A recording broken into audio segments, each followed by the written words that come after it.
하나님의 말씀은 느헤미야 4장 1절에서 6절입니다. 산발랏이 우리가 성을 건축한다함을 듣고 크게 분노하여 유다 사람들을 비웃으며 자기 형제들과 사마리아 군대 앞에서 일러 말하되 이 미약한 유대 사람들이 하는 일이 무엇인가? 스스로 견고하게 하려는가? 제사를 드리려는가? 하루의 일을 마치려는가? 불탄 돌을 흙 무더기에서 다시 일으키려는가 하고 암몬 사람 도비아는 곁에 있다가 이르되 그들이 건축하는 돌 성벽은 여호가 올라가도 곧 무너지리라 하더라. 우리 하나님이여 들으시옵소서. 우리가 업신여김을 당하나이다. 원하건대 그들이 욕하는 것을 자기들의 머리에 돌려서 노략거리가 되어 이방에 사로잡히게 하시고 주 앞에서 그들의 악을 덮어두지 마시며 그들의 죄를 도말하지 마옵소서. 그들이 건축하는 자 앞에서 주를 노하시게 하였음이니이다 하고 이에 우리가 성을 건축하여 전부가 연결되고 높이가 절반에 이르렀으니 이는 백성이 마음들여 일을 하였음이니라. 아멘. 우리가 주일 시간에 느헤미야서를 쭉 살펴보고 있습니다. 특별히 일터 사역의 관점에서 느헤미야서를 쭉 살펴보고 있습니다. 하나님께서 그 부분을 지금 포도나무 교회 가운데 집중적으로 인도하고 계셨어요. 자, 그래서 지난주에는 제가 로잔 그 케이프타운 언약에 나오는 일과 진리에 관한 부분들을 또 살펴봤고요. 오늘은 이제 이 느헤미야 오늘 본문을 통해서 이렇게 우리가 하나님을 따라가려면 그것이 일터 사역이건 교회 일이건 아니면 어떤 일이건 선교제 일이건 아니면 무슨 일이건 하나님의 일을 따라가려면 반드시 영적 전쟁이 있습니다. 그 영적 전쟁에 대해서 느헤미야 4장, 5장, 6장은 아주 잘 말해주고 있습니다. 특별히 여기다가 에스라 4장까지 포함돼서.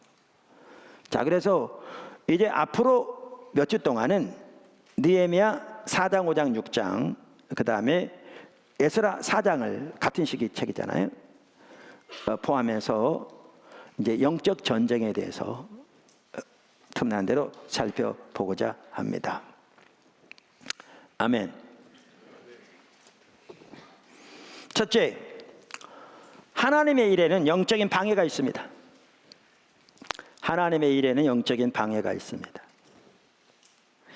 우리가 2장 10절에서도 보았습니다. 그러니까 느헤미야가 예루살렘에 도착해서 드디어 예루살렘 성을 중건하는 일을 시작하려고 할 때에 10절에 보면 어떤 일이 나오냐면 이렇게 나옵니다. 호론 사람 산발랏과 종이었던 암몬 사람 도비아가 이스라엘 자손을 흥왕하게 하려는 사람이 왔다 함을 듣고 심히 근심하더라. 여기 보면 우선 중요한 얘기가 있습니다. 느헤미야가 왔는데 뭐하러 왔다고요? 여기 보면 이스라엘 자손을 흥왕하게 하려고 왔다 이렇게 말합니다. 그러니까 영어 NIV 옛날에 번역된 NIV에 보면 Someone had come to promote the welfare of the Israelites 이렇게 되어 있습니다. 이스라엘 백성들의 웰페어를 프로모트하러 왔다. 이게 아주 간단한 말 같지만 매우 중요한 게요. 하나님의 백성들에 관한 하나님의 뜻은 항상 생명이 넘치는 것입니다. 그래서 예수님께서 말씀하시길 인자가 온 것은 양으로 생명을 얻게 하되 더욱더 풍성히 얻게 하려는 것이라. 신명기 3장에 하나님께서 한쪽에는 생명과 복 다른 쪽에는 사망과 화를 두었다고 하시면서 너희와 너희 자손이 살기 위해 생명을 택하라. 하나님의 뜻은 하나님의 백성의 진정한 복지를 증진시키는 것입니다. 근데 더 나아가 중요한 게 있습니다. 하나님의 뜻은 하나님의 피조물인 모든 인류의 진정한 복지를 증진시키는 것입니다. 이게 일터 사역의 핵심적인 방향이기도 합니다. 하나님의 여러분을 각 일터에 두신 것은 그 일터를 통해서 인류의 복지를 증진시키기 위한 겁니다. 하나님 뜻입니다. 창조하실 때부터 진정한 의미의 인류의 복지를 증진시키기 위한 겁니다. 하나님께서 아브라함을 부르실 때부터 아브라함을 통해 온 인류가 복을 얻게 하려 하심이라고 말씀하셨습니다. 이게 하나님 뜻입니다. 기억하십시오. 기억하십시오. 자, 그런데 이렇게 하나님의 일이 되어질 때 여기에 보면 산발락과 도비아로 대변되어지는 어둠의 세력은 이걸 절대 기뻐하지 않습니다. 우선 여기 산발락과 도비아는 그 사마리아 사람들입니다. 여러분, 사마리아는 북방 이스라엘이 아수르에서 멸망했잖아요. 그러면서 많은 사람 포로로 끌어가고 일부는 남아 있었고요. 아수르 왕이 5 민족을 여기다 갖다 풀어놨어요. 5 민족이 바벨론, 구다, 아와, 하맛, 그 다음에 스발와임, 이 이방 민족들을 풀어놨어요. 그래서 남아있던 그 이스라엘 백성들과 이 이방 족속들이 서로 이렇게 혼인하고 하면서 이제 소위 말하면 이제 혼혈족이 태어날 뿐만 아니라 무엇보다 그들의 종교를 받아들여서 이제 혼합주의 신앙이 가득하게 되었죠. 물론 이들이 이제 사마리아 사람들인데 이들도 여호와를 믿었습니다. 근데 그들은 여호와를 믿되 땅의 신으로 믿었습니다. 혼합주의 신앙. 혼합주의 신앙. 그리고 이제 주석을 보면, 학자들의 의견에 보면, 여기 보면 산발랏은 그 당시에 사마리아 총독이었던 것 같다, 이렇게 이야기를 합니다. 어찌됐든 간에 이들이 여기에 어떤 일이 있었느냐, 그 NIV 성경이 잘 번역했던데요, They were very much disturbed 이렇게 돼 있어요. 그들이 매우 disturbed 했다 그 말이에요. 소동이 있었다 그 말이죠. 방해를 받았다는 거죠. 하나님의 일이 시작될 때, 하나님의 백성이 더 나아가 인류의 진정한 복지를 증진시키려는 하나님의 일이 시작될 때 여기에 큰 소동이 있습니다. 어둠의 세력들 가운데. 기억하십시오. 큰 소동이 있습니다. 자, 그래서 그들이 이렇게 큰 소동이 있었던 것은 어떻게 보면 당연하죠. 한편으로는 그들이 지금 소위 유다에 대한 어떤 우월성을 가지고 있었는데, 그들을 어떤 오히려 더 우월한 지위에서 그들을 어떤 탄압하고 억압하는 그러한 자리에 있었는데, 이 지위를 상실할 뿐만 아니라 이들이 이제 성이 완성되고 나라가 부강하게 되면 거기에 어떤 그 많은 어려움을 당할까봐 이렇게 대적한 거죠. 그런데 우리는 이 도비아와 산발랏의 경우에서 그 하나님의 일을 방해하는 어둠의 세력의 모습을 볼 수 있습니다. 그러니까 이들이 사탄이었다는 게 아니고 이들의 모습에서 어둠의 세력의 모습을 볼 수가 있습니다. 그래서 아까 말씀드린 대로 하나님은 하나님의 백성들의 더 나아가 하나님의 피조물인 인류의 복지를 위해서 일하십니다. 근본적으로 진정한 복지를 위해서. 그래서 여러분이 직장에서 하는 일이 인류의 복지를 증진하는 게 아니라 반대로 훼손하는 것이라면 여러분이 하는 일 자세히 살펴봐야 합니다.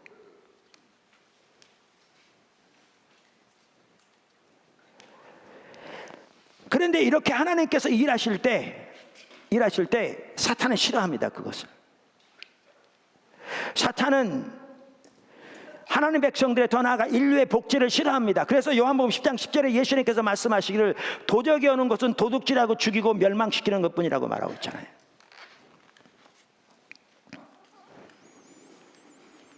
이와 같이 영적 전쟁이 있습니다. 근데 항상 그렇습니다. 여러분, 예수님께서 이 땅에 오셨을 때도 어땠는 줄 아십니까? 동일한 일이 일어났습니다. 예수님께서 이 땅에 오셨을 때, 그래서 동방 박사가 동방으로부터 와서 예루살렘에 이르렀습니다. 그래서 묻습니다. 유대인의 왕으로 나신 이가 어디 계시냐? 마태복음 2장에 있습니다. 우리는 동방에서 그의 별을 보고 그에게 경배하러 왔노라. 그랬더니 3절에 헤롯 왕과 온 이스라엘이 듣고 소동한지라. 영어 NIV 성경에 보면 disturbed, greatly disturbed, 크게 방해를 받았다, 큰 소동이 일어났다 그 말입니다.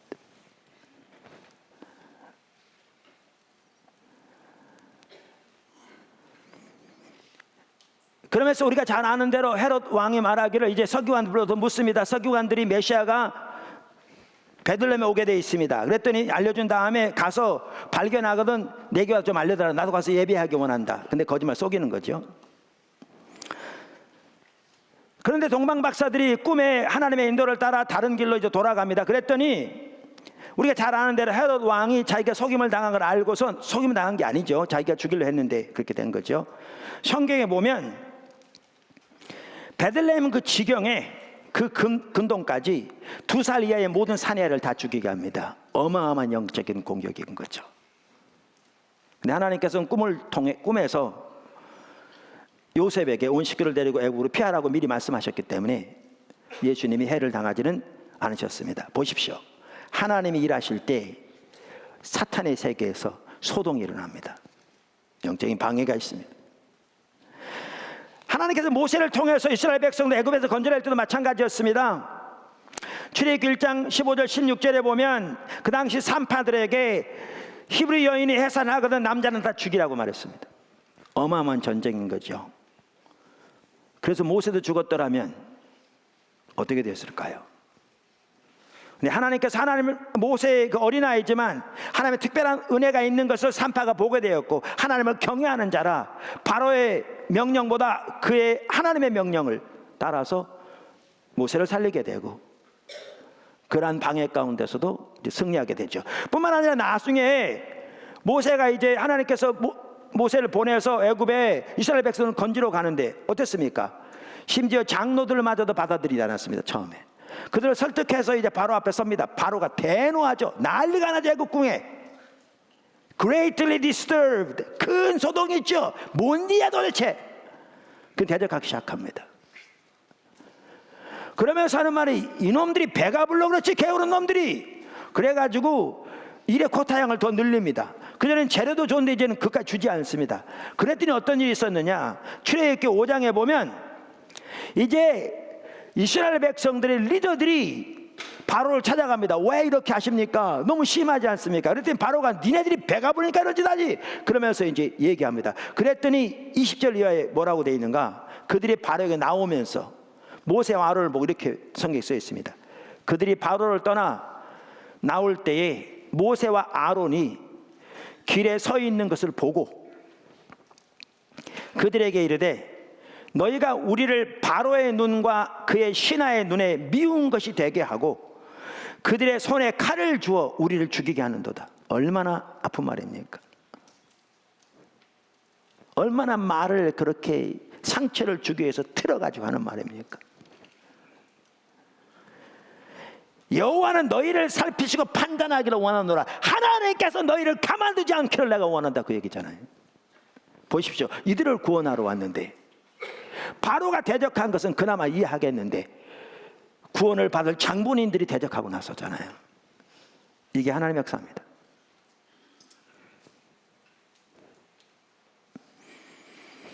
이와 같이 하나님께서 위대한 일을 시작하실 때, 하나님의 백성과 인류의 복지를 증진시키기 위해 위대한 일을 시작하실 때 사탄의 세계에서는 반드시 큰 소동이 있습니다. 대적이 있습니다. 특별히 초기일수록 더 이런 이 공격이 더 많을 수 있습니다. 포도나무 교회가 세워지는 초기 과정에서도 수없이 많은 이런 일이 있었습니다. 제가 가끔 나눴지만, 그럼 우리는 기억해야 합니다. 우리가 하나님의 일을 이루어 하는데, 교회에서뿐만 아니라 이런 일터에서 하나님의 비전을 보고 뭔가 하나님의 뜻을 깨닫고, 단순히 돈벌이 수단이 아니라 정말 하나님의 목적과 뜻이 이루어지도록 그렇게 섬기고자 하는데, 그래서 그렇게 헌신하는데, 그렇게 기도하고 나가는데 일이 수월할 게 아니라 예전보다 더 많은 어려움이 닥칠 수 있습니다. 수많은 반대와 대적이 있을 수 있습니다. 그때 우리는 이렇게 잘못 생각할 수 있습니다. 내가 이렇게 좋은 일 하는데 왜 이런 일이 닥치는가? 왜 이런 어려움이 닥치는가? 기억하십시오. 하나님의 위대한 일에는 사탄의 방해가 있습니다. 한편으로 사탄의 방해가 없으면 어쩌면 그것은 하나님의 일이 아닐 수 있습니다. 어쩌면 하나님의 큰 일일수록 방해가 올 수 있습니다. 그러므로 하나님의 일을 해감에 있어 한편으로는 방해를 기대하십시오. 기다린다는 게 아니라 방해가 있을 것을 이해하십시오. 대비하십시오. 오히려 그것이 그 영적인 공격과 방해가 하나님께서 하시고 계신 일이라는 징표로 받아들이십시오. 그때 여러분들이 하나님의 일을 감당하는데 잘 감당할 수 있을 줄로 믿습니다. 아멘. 두 번째, 조롱과 멸시. 이렇게 영적인 방해가 있는데요, 이제 사탄이 어떻게 방해하는가, 그게 여기 느헤미야서에 잘 나와 있습니다. 근데 사탄이 우리를 방해하는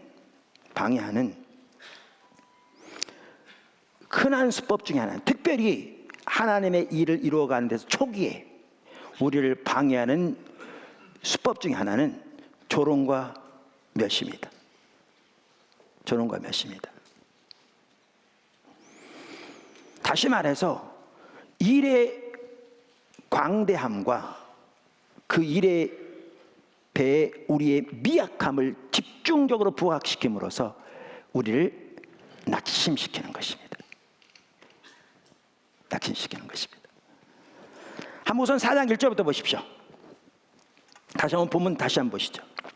산발랏이 우리가 성을 건축한다 함을 듣고 크게 분노하여, 분노합니다. 하나님의 일이 시작될 때 사탄의 세계에서는 크게 소동이 있습니다.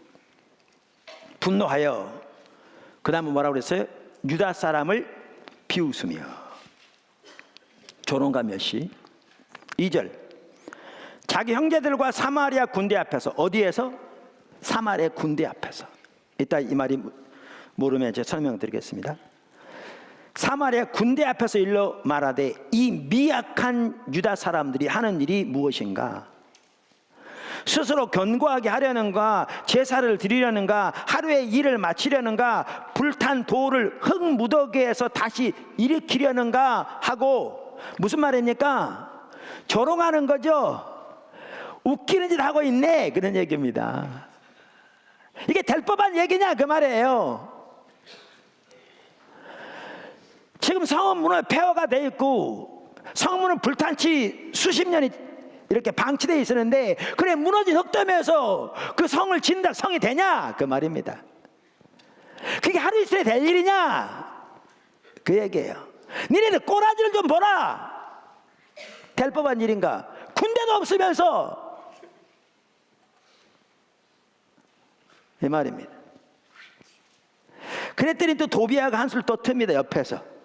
3절, 암몬 사람 도비아는 곁에 있다가 이르되, 그들이 건축하는 돌 성벽은 여우가 올라가도 곧 무너지리라. 저 보잘것없는 거, 여우는 결코 큰 뭐가 아니잖아요. 늑대는 큰 그나마 그래도 어느 정도 큰 짐승이라도 여우는 조그맣잖아요. 그러니까 그런 여우가 올라가도 무너질 거라, 그 말입니다. 이게 사탄의 수법입니다. 조롱과 멸시, 특별히 우리의 미약함을 들춰서 낙심시키는 것입니다. 특별히 하나님의 위대한 일에 우리가 순종해 갈 때, 특별히 초기에 이 부분이 강력하게 사탄이 사용하는 수법입니다. 우리가 이러한 사탄의 비웃음에 넘어가지 말아야 합니다. 그 말에 동조하지 말아야 합니다. 그의 목적은 우리를 낙심시켜서 하나님의 일을 중단하게 하는 것입니다. 여러분, 학계 시대에도 그런 일이 있었습니다. 학계 시대에 하나님께서 두 번째 성전을 그들로 하여금 이렇게 짓게 하셨잖아요. 여러분, 4장 10절에 이런 일이 있었습니다. 스가랴서, 작은 일의 날이라고 멸시하는 자가 누구냐? 이 말 무슨 말인지 아세요? 심지어 짓는 사람들마저도 솔로몬 성전을 보았던 사람들, 그리고 지금 짓고 있는 성전의 규모를 보았던 사람들이 낙심한 거죠. 이게 무슨 성전이냐? 그때는 그 화려하고 위대했는데 이것도 무슨 성전이라고 짓느냐? 근데 이게 똑같은 얘기입니다. 똑같은 상황입니다. 근데 이때는 스가랴가 하나님의 성령의 감동으로 하나님의 관점을 보고 그걸 담대하게 물리친 거죠. 작은 일의 날이라고 멸시하는 자가 누구냐? 사람들이 수르바벨 손에 다림줄이 있음을 보고 기뻐하리라. 이 일곱은 온 세상에 두루다니는 여호와의 눈이니라. 그러면서 물리치고 나간 거죠.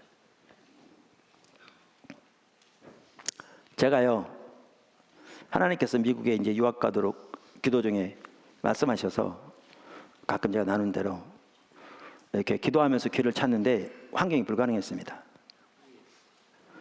저는 이제 하나님께서 이렇게 말씀하셔서 성경을 보면서 영어로 공부하고 독일어를 공부하고, 제가 미국 다음에 독일을 가려고 생각했기 때문에 공부하고 있었습니다. 직장에서 맡겨진 일은 성실하게 하고 남은 시간은 이제 공부하는 거, 직장에서도. 그랬더니 하루는 점심시간에 이렇게 밥 먹고인가 아니면 그 잠깐 짧은 시간에 공부하고 있으니까 우리 근무하던 그 선배들이죠, 되게 뭐 하냐고 그러더라고요. 그래서 제가 하나님께서 미국 유학 이렇게 보내신다고 그러셔서 지금 준비하고 있는데 아직 길이 없다고 그랬더니 아무 말도 안 하더라고요. 제가 눈치가 빠른 사람이잖아요. 그게 뭔 얘기인지 알죠? 이게 될 법한 얘기야죠. 그분들이 사탄이라는 얘기가 아니에요. 오해하지 마십시오. 근데 사탄은 그렇게 역사해요. 그게 될 법한 얘기냐는 거예요. 코가 이만큼 빠지죠. 믿음이 확 떨어집니다. 하나님께 저를 근본적으로 신앙의 본질로 돌이켜주시고 철저하게 십자가의 복음에 서게 하시고 교회를 그렇게 세워가려고 할 때, 특별히 처음 교회 개척할 때, 그리고 포도나무 교회 개척 때 초기에 목회자들과 나누다 보면 신앙의 본질에 대해 얘기하고 하나님께 친밀한 교제를 얘기하고 십자가의 복음 위에 교회가 철저히 세워진다는 걸 얘기하고 교회 회복을 얘기하고 하나님의 부흥을 얘기하면 묻는 말이 뭐였냐면 몇 명 모이는데?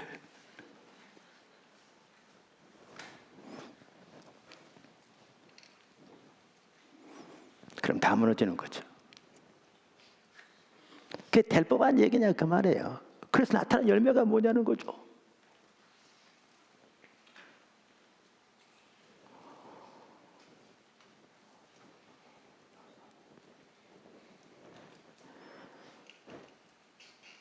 실제로 주변에 많은 사람들을 보면 여기서 넘어가지 못하기 때문에 주님을 따르는 것을 중단하는 경우를 제가 종종 보았습니다. 여기서 못 넘어가기 때문에. 여러분 일터 사역에서 마찬가지입니다. 그렇게 주님의 비전을 보고 하나님의 아젠다를 발견하고 영적 리더십에 살펴봤듯이 자신이 그 길에 따라갈 뿐만 아니라 내 일터에서 정말 하나님 뜻이 이루어지도록, 그래서 하나님께서 하나님의 영향력을 나타내셔서 그곳에 하나님의 진정한 복지가 그것을 통해 또 그 사람들에게, 주변 사람들에게, 이 나라에 주어지도록 하나님께 순종해 나간다. 그럴 때 네 처지를 보라. 그래서 뭐가 됐는데?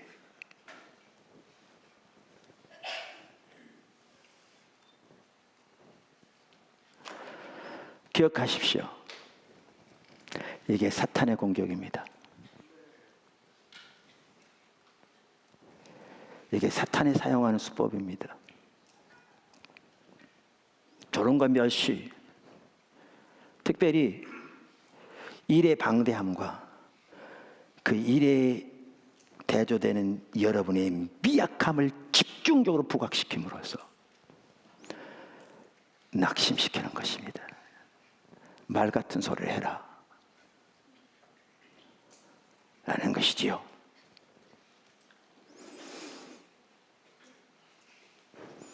여기서 넘어지면 주님 못 따라갑니다.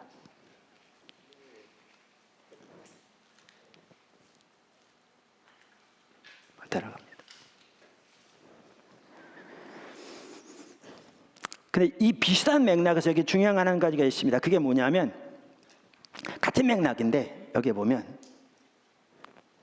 우리가 주님을 따라갈 때, 하나님의 비전을 보고 따라갈 때, 하나님의 길을 걸고 삶을 걸고 하나님의 길을 따라 살아갈 때, 그때 우리가 조심해야 할 게 뭐냐면 하나님의 길을 따르지 않고 인간적인 방법으로 하면서 세상적인 관점에서 성공하는 사람들과 자신을 비교하면 실패하게 되어 있습니다.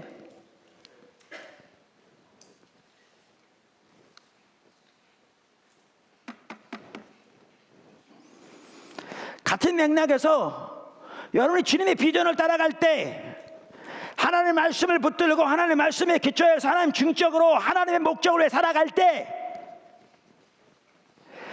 하나님의 길을 따르지 않는, 그러면서도 세상적인 관점에서 성공하고 일이 잘 되는 사람들을 보고 그것을 여러분과 비교하면 여러분들은 반드시 시험 들게 되어 있습니다. 100%.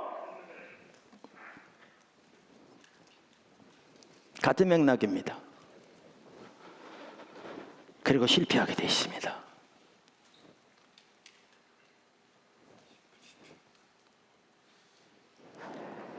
너무나 많은 기독교인들이 여기서 실패합니다.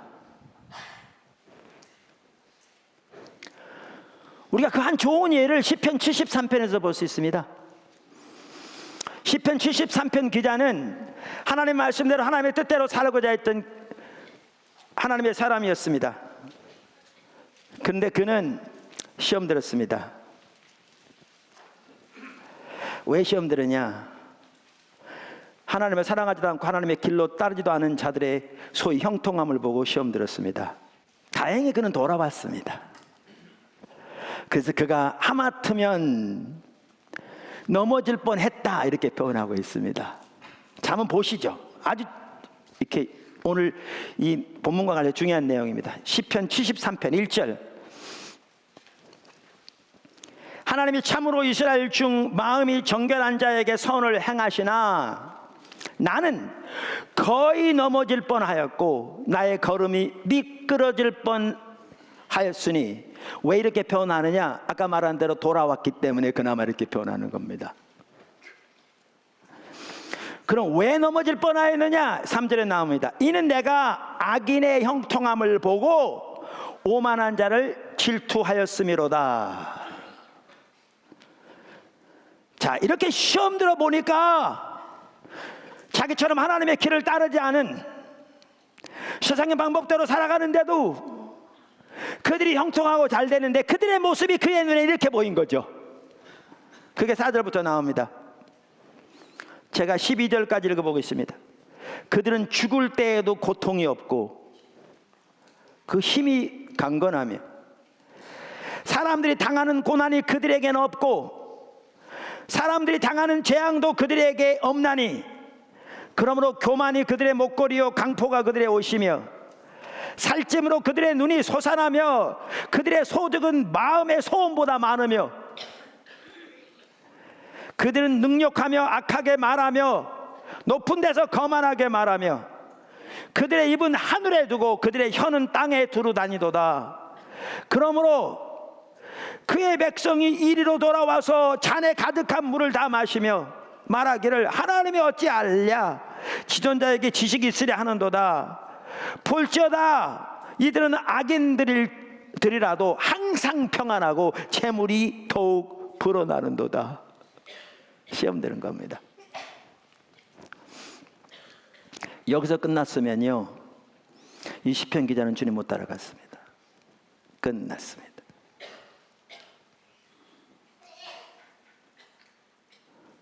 그래서 그도 그 다음 절에 이렇게 말합니다. 내가 마음을 깨끗하게 하며 내 손을 씻어 무죄하게 한 것이 실로 헛되도다.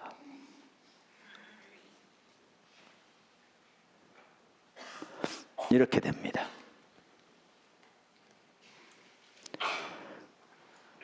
주님 따라갈 때 비교하면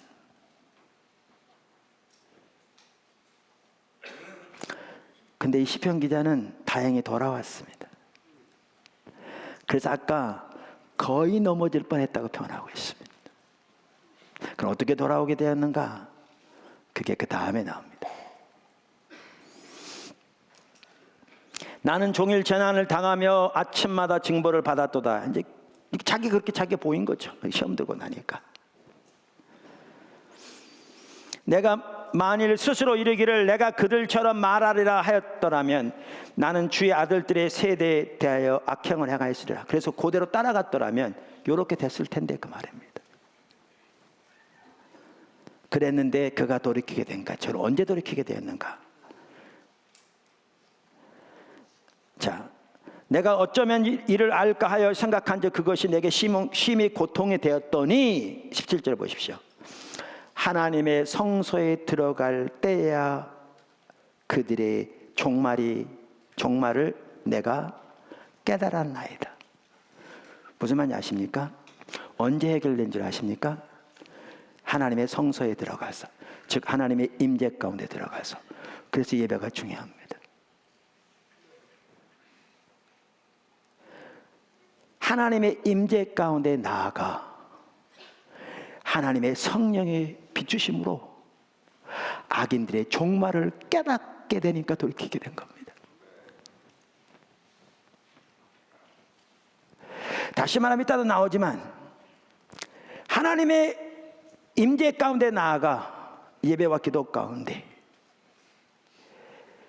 하나님의 진리의 실체를 깨닫게 되니까 돌이켜진 겁니다. 하나님의 약속을 새롭게 발견하니까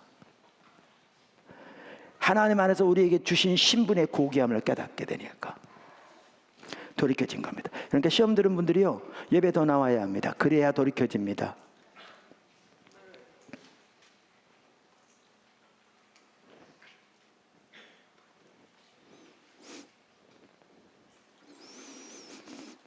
그러면서 그들을 깨닫고 보니까 주께서 참으로 그들을 미끄러운 곳에 두시며 파멸에 던지시니, 맞아, 미끄럼틀 위에 서 있는 것처럼 순식간에 파멸로 향하게 된다 그 말이죠. 그들이 어찌하여 그리 갑자기 황폐되었는가? 놀랄 정도로 그들은 진멸하였나이다. 주여, 사람이 깬 후에는 꿈을 무시함같이 주께서 깨신 후에는 그들의 형상을 멸시하시리이다. 이제 이렇게 깨닫고 나니까 자기 죄가 보인 겁니다. 시험 들었던 자기 죄 모습, 그것이 얼마나 하나님께 대한 불신인가를 깨닫게 된 거죠. 그것이 얼마나 하나님의 관점에서 보지 못한 영적인 우둔한 영적인 어둠이었는 걸 깨닫게 된 거죠. 그래서 그 회개하는 모습을 보십시오. 21절, 내 마음이 산란하며 내 양심이 찔렸나이다. 내가 이같이 우매무지함으로 주 앞에 짐승이 오니.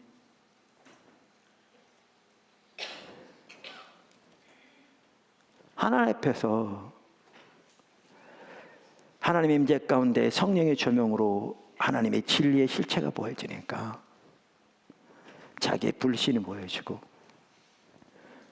그 죄가 얼마나 큰 죄인가 보여지니까 자기는 우매무지한 짐승 같은 자라고 그러잖아요. 그러면서 이렇게 고백하는 겁니다. 그가 내가 항상 주와 함께하니 주께서 내 오른손을 붙드셨나이다. 주의 교훈으로 나를 인도하시고 후에는 영광으로 나를 영접하시리이다. 하시리니 하늘에서는 주 외에 누가 내게 있으리요, 땅에서는 주밖에 내가 사모할 자 없나이다. 주님의 위대한 일을 위해 주님의 비전을 보고 주님의 목적을 보고 달려갈 때 사탄이 여러분을 공격하는 주된 핵심적인 방법 중에 하나가, 그것도 특별히 초기에는 방법 중에 하나가 멸시와 조롱입니다. 다시 말하면 여러분의 미약함과 나약함을 집중적으로 부각시켜서 여러분을 낙심케 하는 겁니다. 이때 여러분이 넘어질 수 있는 한 가지 주된 통로가 뭐냐 하면, 하나님의 뜻대로 그렇게 저렇게 살지도 않은데도 소위 세상적으로 잘 되는 사람과 여러분을 비교하면 여러분은 100% 넘어지게 되어 있습니다.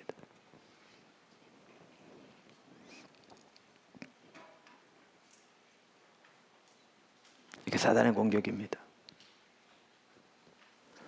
여러분을 낙심시켜서 그 주의 일을 포기하도록, 하나님의 위대한 일을 중단하도록.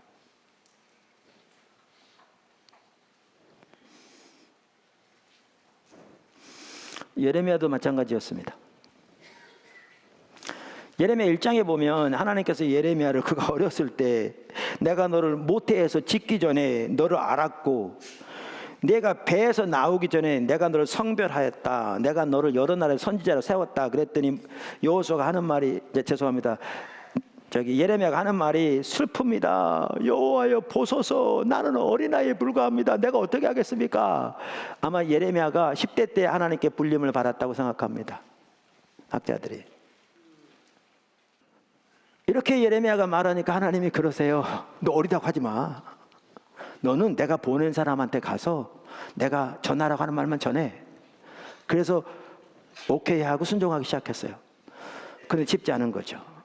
왜냐하면 그들은 나름대로 종교적인 의식이 많으니까 하나님 잘 믿다고 생각하는데, 하나님은 그들에게 너희가 하나님 버렸다라고 전하게 하시잖아요. 왜냐하면 종교적 의식만 많았지 그들의 삶은 철저하게 하나님 떠나 있었으니까. 그리고 다가온 심판을 얘기하죠. 그런데다가 또 어떤 일이 있었냐면, 그 당시에 대부분의 종교 지도자들은 타락한 종교 지도자들이죠. 하나님의 백성들이 영적으로 얼마나 하나님을 떠나는 일 전혀 인식하지 못하고 성경에 나온 좋은 약속들만 골라서 그들에게 축복을 외치기 바빴죠. 근데 그들의 말대로 적지 않은 사람들이 잘 됐습니다, 서장적으로. 그래서 그것을 보고 예레미야가 시험는 겁니다. 예레미야 12장 1절.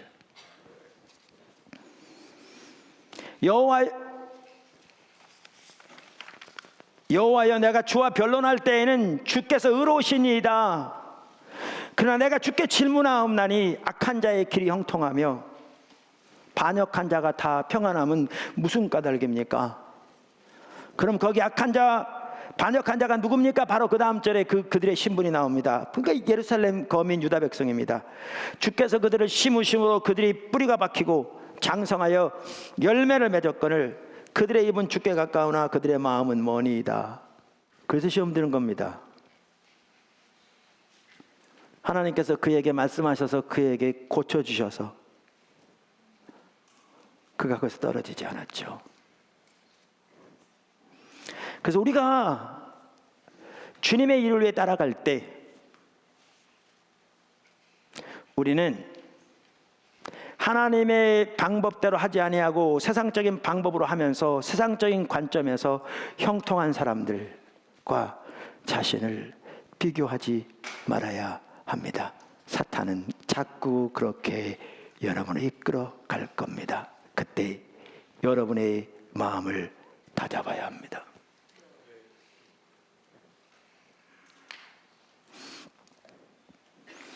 이 부분에 관련해서 한 분이 잘 정리해놨더라고요. 제가 이분이 누구 말인지 모르니까 출처는 모릅니다. 근데 한 분이 영적 전쟁에 다루면서 여러 가지 쭉 나누는데 그 중에 특별히 이와 관련된 부분을 이렇게 두 가지로 잘 정리해놨더라고요. 제가 읽어보겠습니다. 제가 출처를 모르는 건데 제 건 아닙니다. 원수 마귀는 우리를 어떻게 공격하는가? 우리는 원수의 공격을 어떻게 방어할 것인가? 이 제목 아래 1. 원수는 우리의 감정을 공격한다. 가로 열고 에베소 6장 16절 가로 닫고. 그 다음에 작은 첫 번째, 원수 마귀의 공격하는 가장 주된 통로는 생각이다.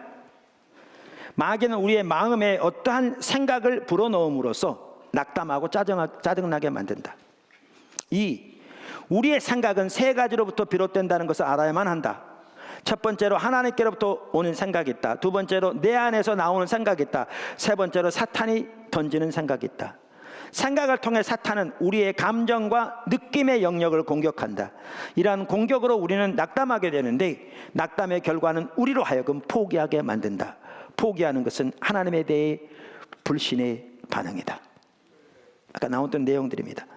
그 다음에 세 번째, 다윗은 사울에게서 도망 다닐 때 많은 공격을 받았는데 다윗의 마음이 낙담함으로써 사울의 손에 망하리니 코테이션 라는 생각을 받아들임으로써 하나님의 방법이 아닌 인본주의적인 방법을 행하게 된다.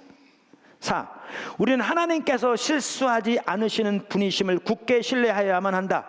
원수는 우리로 하여금 하나님의 온전하심을 신뢰하지 못하도록 생각을 넣어 우리의 마음과 감정을 공격할 때 그것을 받아들이면 하나님을 신뢰하지 못하게 되므로 소망이 끊어진 것처럼 생각하게 되며 낙담하게 된다. 5. 또한 원수의 생각을 반복적으로 받아들이면 그것이 견고한 진으로 우리 가운데 역사하게 된다. 그렇지만 우리가 받아야 할 생각과 받지 말아야 할 생각을 분별하고 그래서 싸우며 나아가면 우리에게는 놀라운 승리가 있다. 진리로 대적해야 한다. 6. 우리가 승리할 수 없다.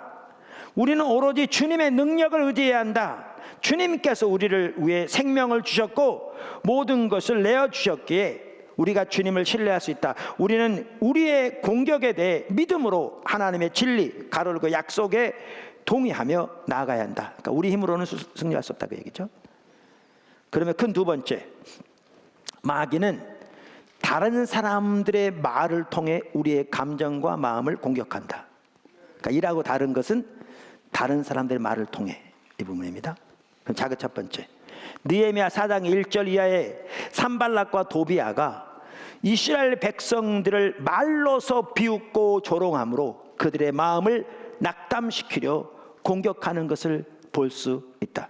2.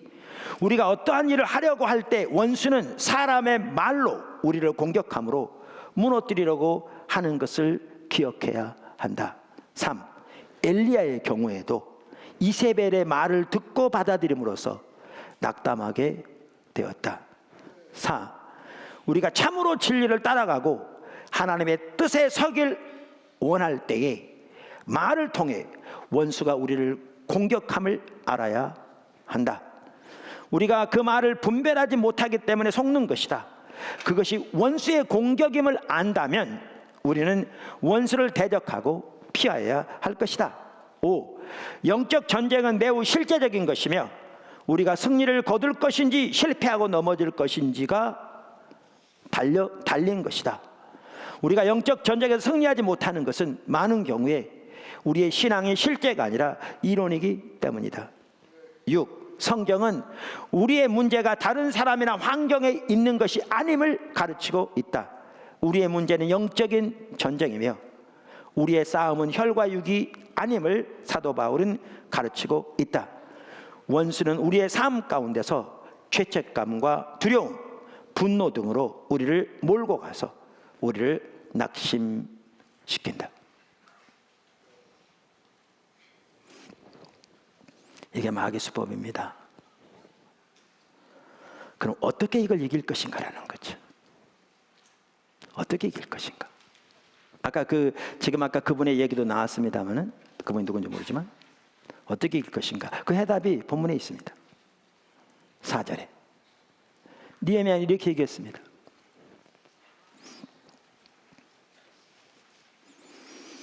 우리 하나님이여 들으시옵소서. 우리가 업신여김을 당하나이다. 원하건대 그들이 욕하는 것을 자기들의 머리에 돌리사 누락거리가 되어 이방에 사로잡히게 하시고. 먼저 기억하실 것이 있습니다. 우리는 하나님만 의지하고 서야 합니다. 항상 그렇습니다. 교회를 하나님의 뜻대로 세우는 것이건 교회를 철저하게 하나님 중심적이고 십자가의 복음에 세우는 것이건 여러분의 일터에서 하나님의 의제가 이루어지도록 여러분이 앞서가며 사람들을 그리로 인도함으로 그 하나님의 뜻이 이루어지는 것이건 그것은 하나님만이 하실 수 있습니다. 우리 힘으로 할 수 없습니다. 그래서 우리는 하나님만 의지해야 합니다. 그분만 의지해야 합니다. 그분만 할 수 있습니다. 그리고 이 일은 그분의 일입니다. 우리 일이 아닙니다. 그런데 그분을 의지해야 돼. 중요한 한 부분이 뭐냐? 기도로 나가는 겁니다. 여기 나온 것처럼 느헤미야는 이런 일이 있었을 때 하나님께 기도로 나갔습니다. 기도로 나갔습니다. 그러니까 기도로 나가서 특별히 하나님의 임재 가운데, 아까 시편 73편 기자 그랬듯이 하나님의 임재 가운데서 성령의 조명으로 하나님의 약속과 하나님의 백성의 신분의 소중함과 하나님의 성품과 하나님의 위대하심과 하나님의 진리를 보아야 합니다.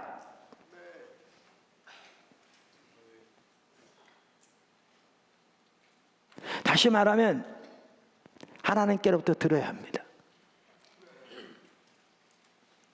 제가 아까 이렇게 말씀드렸잖아요. 유학 갈 때 뭐 가끔 얘기한 거라 여러분 많이 들으셨겠지만 완전히 낙심되죠. 모든 걸 걸고 가는데, 인생 전체를 걸고 가는데 주님 인도하셔서 될 법한 얘기하죠. 가당치도 않는 얘기죠.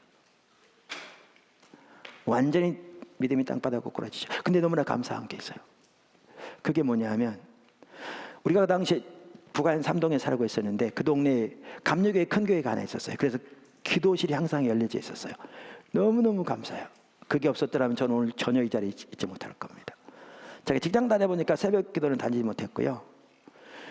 직장 끝나고 저녁에 오면서 꼭 기도실을 들려왔어요.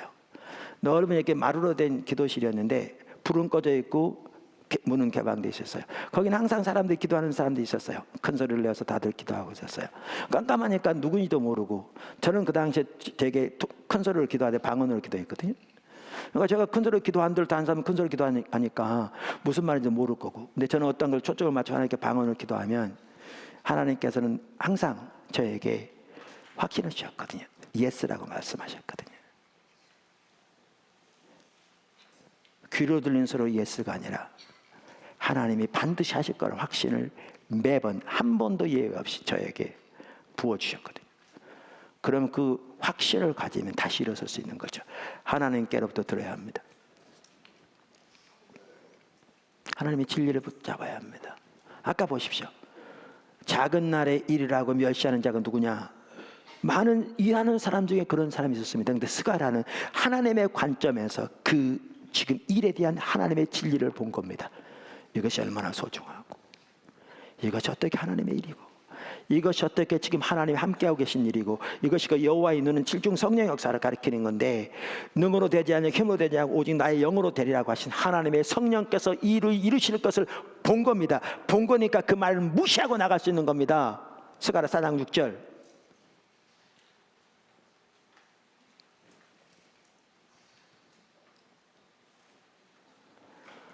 기도로 나아가 하나님의 임재 가운데 나아가 하나님을 예배하는 가운데 나아가 하나님의 임재 안에서 하나님의 진리, 하나님의 약속, 하나님의 성품을 깨달아야 합니다. 하나님께로부터 들어야 합니다. 그리고 그 거짓 소리를 물리쳐야 합니다.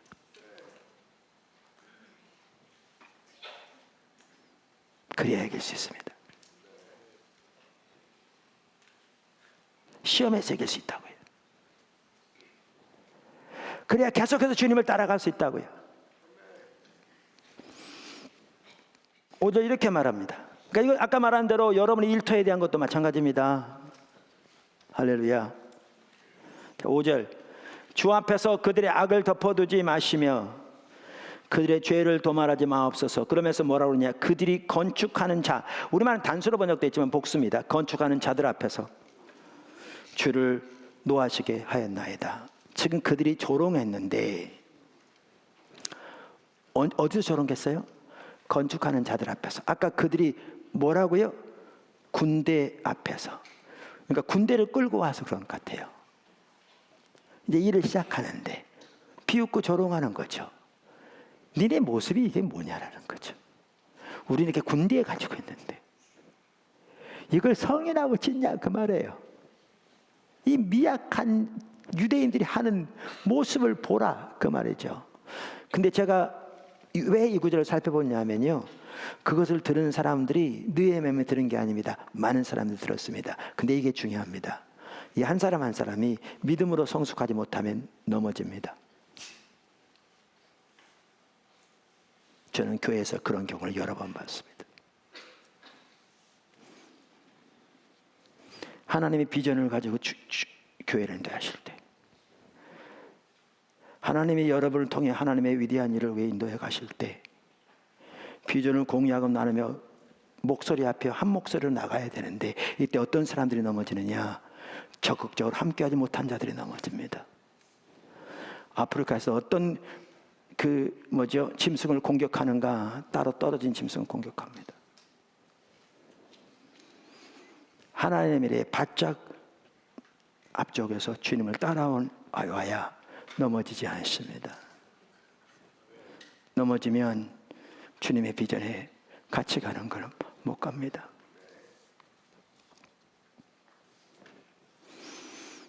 또한 어떻게, 그래서 또한 이렇게 이기는 중요한 요소가 또 뭐냐? 6절입니다.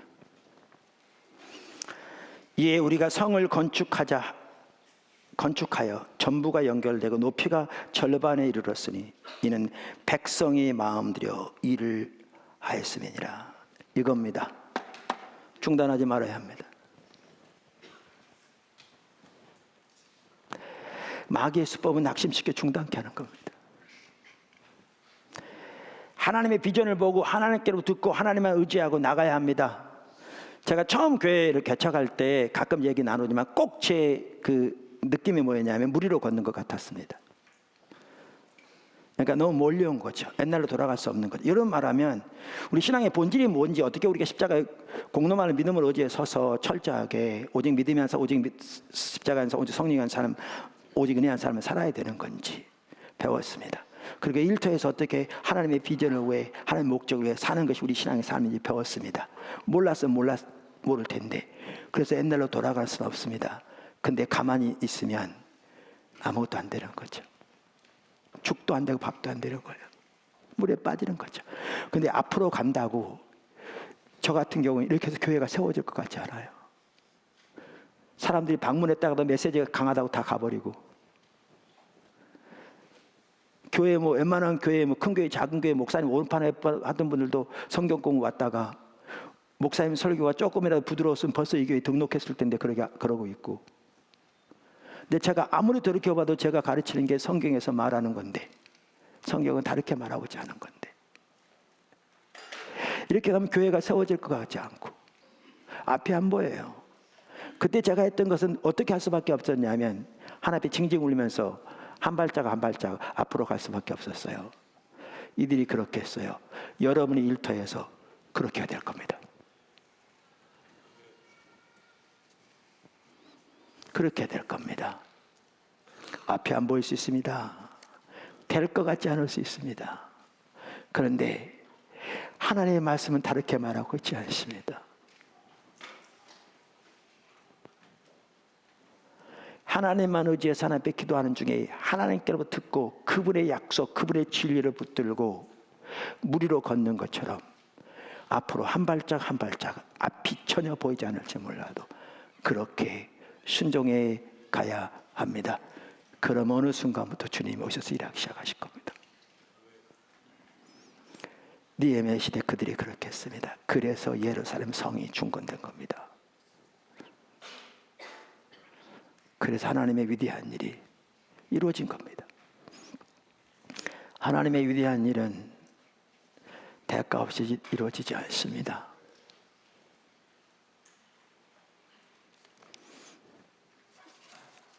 오늘 우리가 일터에서도 또 교회에서도 하나님의 위대한 비전과 목적을 보고 갈 때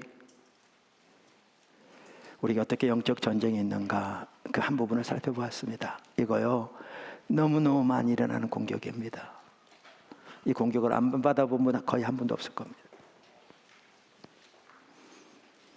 그래서 우리가 이렇게 사탄이 공격할 때 앞서간 믿음의 선배들처럼 그렇게 하나님만 의지하고 하나님 임재 가운데 나아가 기도 가운데 하나님께로 듣고 하나님의 진리를 붙들고 앞이 안 보일지라도 다른 선택이 없기에 한 발짝 한 발짝 믿음으로 순종의 감으로 승리하는, 그래서 하나님이 여러분을 통해서 포도나무 교회를 통해서 이 시대 오는 세대의 나라와 열방 가운데서 지금도 너무나 논란이 하고 계시지만 하나님의 계획하신 일을 남김없이 이루시는 축복이 있기를 주님의 이름으로 축원합니다. 기도하겠습니다.